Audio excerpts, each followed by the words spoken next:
రాష్ట్ర 16వ శాసనసభ కొలువు తీరింది. సార్వత్రిక ఎన్నికల్లో గెలిచిన శాసనసభ్యులు సభలో ప్రమాణం చేశారు.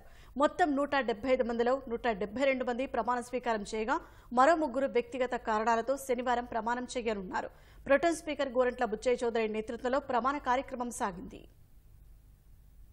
ఆంధ్రప్రదేశ్ 16వ శాసనసభ ఉదయం 9:46 ప్రారంభమైంది. ముందుగా ప్రొటెం స్పీకర్ గా గోరంట్ల బుచ్చయ్య చౌదరిని నియమిస్తూ గవర్నర్ ఇచ్చిన ఉత్తర్వులను అసెంబ్లీ కార్యదర్శి చదివి వినిపించారు. అనంతరం సభ్యులకు ప్రమాణ స్వీకార సమయంలో అనుసరించాల్సిన నియమాలను, పద్ధతులను సూచించిన బుచ్చయ్య ఆ తర్వాత వారితో ప్రమాణ స్వీకారం చేయించారు. ముందుగా సభానాయకుడు సీఎం చంద్రబాబు ఎమ్మెల్యేగా ప్రమాణం తీసుకున్నారు. తర్వాత ప్రొటెం స్పీకర్ గోరంట్ల బుచ్చయ్య చౌదరితో కరచాలనం చేసిన ఆయన అనంతరం సభ్యులందరికీ నమస్కరిస్తూ తన స్థానంలో ఆసీనులయ్యారు.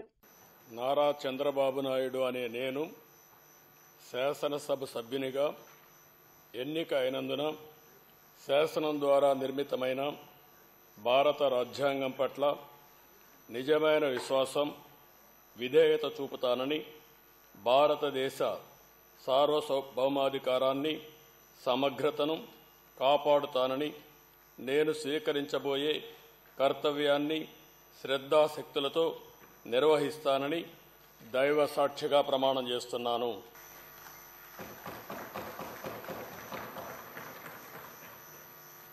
చంద్రబాబు తర్వాత డిప్యూటీ సీఎం పవన్ కళ్యాణ్ ప్రమాణ స్వీకారం చేశారు. అనంతరం ప్రొటెం స్పీకర్ బుచ్చయ్యతో కరచాలనం చేసి సభ్యులందరికీ నమస్కరించి తన స్థానంలో కూర్చున్నారు. కొణిదెల పవన్ కళ్యాణ్ అనే నేను శాసనసభ సభ్యుడిగా ఎన్నికైనందున శాసనం ద్వారా నిర్మితమైన భారత రాజ్యాంగం పట్ల నిజమైన విశ్వాసం, విధేయత చూపుతానని, భారతదేశ సార్వభౌమాధికారాన్ని, సమగ్రతను కాపాడుతానని, నేను స్వీకరించబోయే కర్తవ్యాన్ని శ్రద్ధాశక్తులతో నిర్వహిస్తానని దైవ సాక్షిగా ప్రమాణం చేస్తున్నాను. పవన్ తర్వాత అక్షర క్రమంలో మిగిలిన అమాత్యులు వరుసగా శాసనసభ్యులుగా ప్రమాణ స్వీకారం చేశారు. అనితా వంగలపూడి అనే నేను శాసనసభ సభ్యురాలిగా ఎన్నికైనందున శాసనం ద్వారా నిర్మితమైన భారత రాజ్యాంగం పట్ల నిజమైన విశ్వాసం, విధేయత చూపుతానని, భారతదేశ సార్వభౌమాధికారాన్ని, సమగ్రతను కాపాడుతానని, నేను స్వీకరించబోయే కర్తవ్యాన్ని శ్రద్ధాశక్తులతో నిర్వహిస్తానని దైవ సాక్షిగా ప్రమాణం చేస్తున్నాను.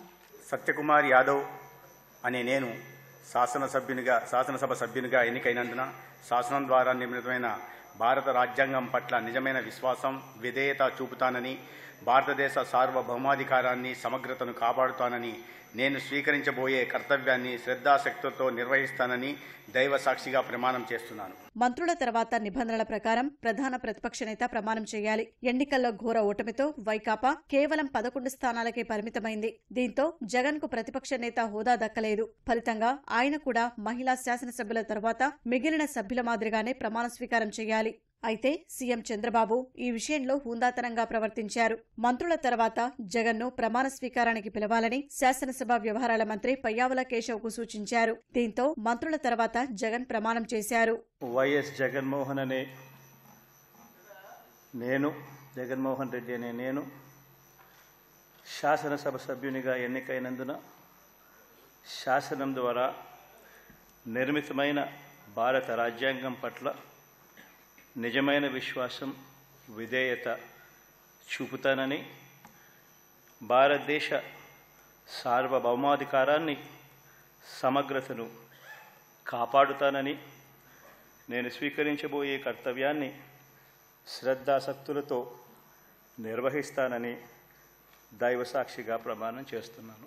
గతంలో సీడ్ యాక్సిస్ రోడ్ నుంచి మందడం మీదుగా అసెంబ్లీకి వచ్చే జగన్ ఈసారి అమరావతి రైతుల శిబిరం వైపు ఉన్న రహదారి నుంచి కాకుండా వెనుక వైపు నుంచి అసెంబ్లీకి చేరుకున్నారు.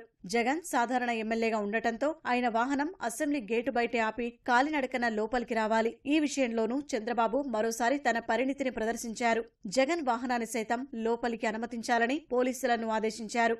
సభ ప్రారంభమైన 5 నిమిషాల తర్వాత వచ్చిన జగన్ నేరుగా లోపలికి వెళ్లకుండా గత ప్రభుత్వంలోని ఉపసభాపతి ఛాంబర్లోనే పార్టీ ఎమ్మెల్యేలతో కూర్చున్నారు. తన ప్రమాణ సమయం వచ్చినప్పుడే సభలోకి వచ్చారు. ప్రమాణం చేసి ప్రొటెం స్పీకర్కు అభినందనలు తెలిపి సభలో కూర్చోకుండా తిరిగి వెళ్లిపోయారు.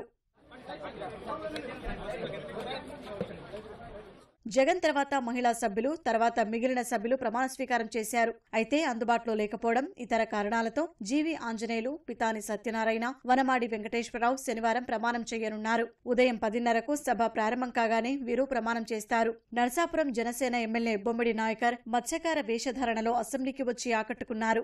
మరోవైపు ఎమ్మెల్యేలకు అసెంబ్లీ రూల్స్ బుక్, రాజ్యాంగ పుస్తకాలతో కూడిన బ్యాగ్ కిట్ ను శాసనసభ వ్యవహారాల కార్యాలయం అందజేసింది.